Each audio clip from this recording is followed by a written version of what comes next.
I'm Brian DeLuca, and this is Tech Breakdown. Today we're talking all about op amps or operational amplifiers, but before we do that, make sure you like and follow. So what are operational amplifiers?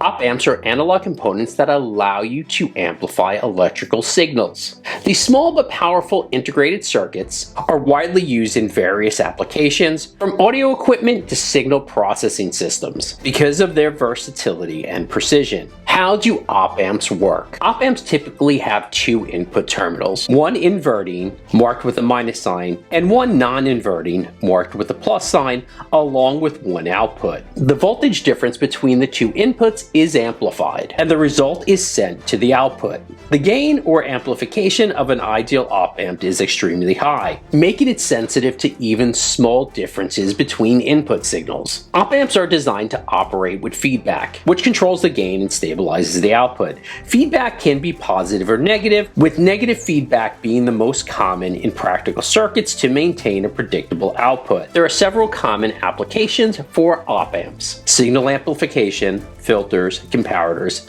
and oscillators. Whether you're working on audio processing, sensors, or control systems, you're bound to come across a variety of different types of op amps. For more on electronics, make sure you like and follow eDesignIt, and remember to visit edesignit.com.